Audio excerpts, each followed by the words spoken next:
Prezados irmãos e irmãs, sexta-feira da quarta semana do tempo comum, palavra certa na hora certa. A leitura é do livro do Eclesiástico, capítulo 47, de 2 a 13. O salmo é o 17. Louvado seja Deus, meu Salvador. O Santo Evangelho é segundo São Marcos 6, de 14 a 29.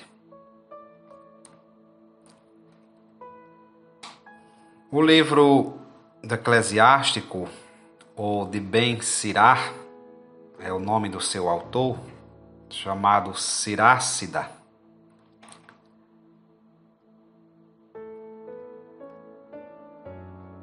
Foi composto no começo do século II a.C. É um livro sapiencial que na última parte mostra como a sabedoria de Deus se realizou na história de Israel.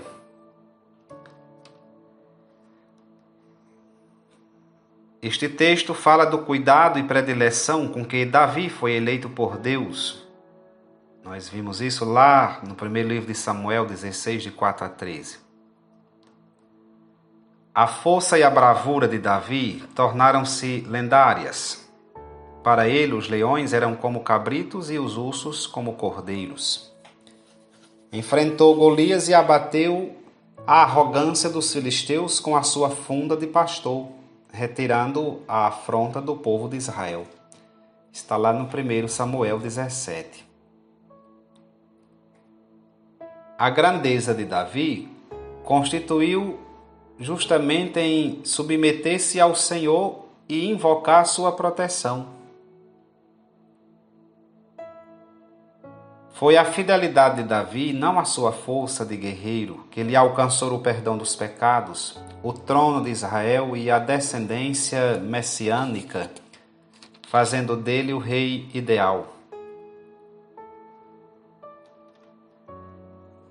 O Sirácidas relê a figura de Davi, levando em conta a mentalidade dos contemporâneos, sensíveis ao valor da lei, lida e explicada toda semana na sinagoga e às grandes liturgias do templo, onde eram alimentadas as esperanças messiânicas, reconstruída a identidade do povo na diáspora e onde se dava o encontro de Deus com seu povo.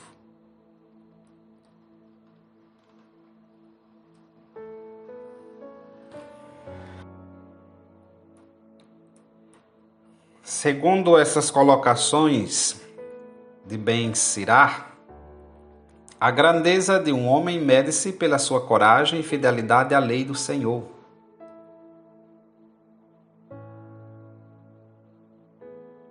Davi vence os inimigos, especialmente Golias, e vence a si mesmo quando reconhece o seu pecado.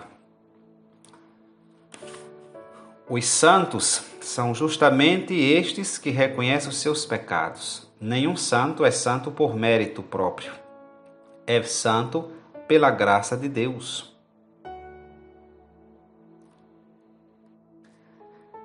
No texto da leitura, vemos um rei titular, autêntico, verdadeiro, que reconhece suas fragilidades, que confia no Senhor, que preza pelas leis do Senhor. No Evangelho vemos um rei fantoche, Herodes, que não tinha autenticidade, genialidade, não tinha. Governava conforme o Império Romano. Era apenas um representante do Império Romano.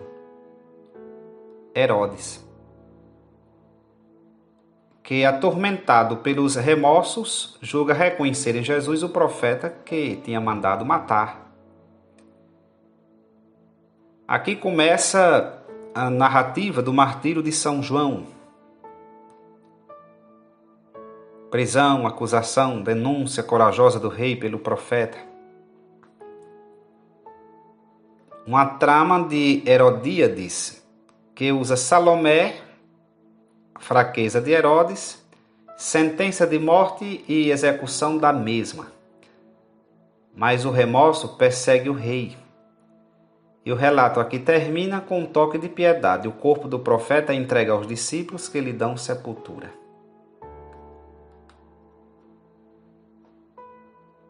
Tanto Davi como São João Batista são corajosos. Davi vence os inimigos. São João Batista enfrenta Herodes, denunciando a situação de pecado em que o rei se encontra. Davi se manteve fiel ao Senhor mesmo nas provações. São João Batista, fiel à sua missão profética, enfrenta a prisão e a morte.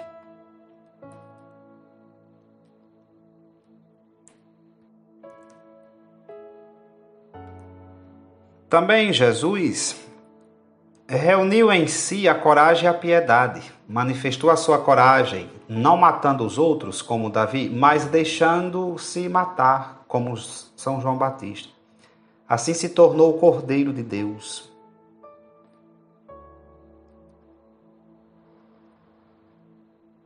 Fez a oferta de si mesmo. Acrescentou a ação de graças, é o que celebramos na Santa Missa. Ofereceu a sua vida no movimento de ação de graças.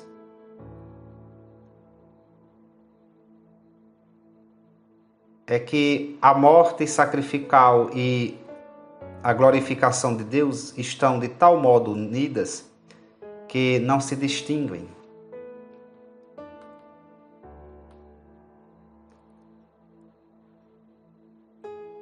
São João Batista encontrará a paz no sepulcro. Mais tarde, Jesus também a encontrará, mas com uma diferença. Em seu túmulo ecoará o anúncio da ressurreição. Que com este sacrifício, essa morte, esse martírio de São João Batista, na verdade está sendo anunciado é o martírio de Jesus. Só que quem pensou calar a voz da verdade, de quem dava o testemunho da verdade como São João Batista, do contrário, fez com que esse testemunho fosse ainda mais autêntico. E ainda que quisesse calar a verdade, jamais calaria.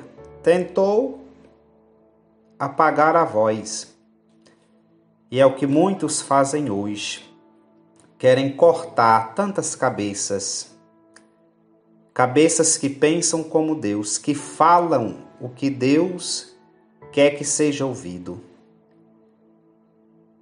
São incontáveis aqueles que querem calar essa voz da verdade, que se levantam contra a verdade. Mas a verdade está acima, a verdade sempre é ecoada. A verdade tanto tem a paz quanto traz a paz. A verdade sempre ecoa ressurreição, ecoa vida.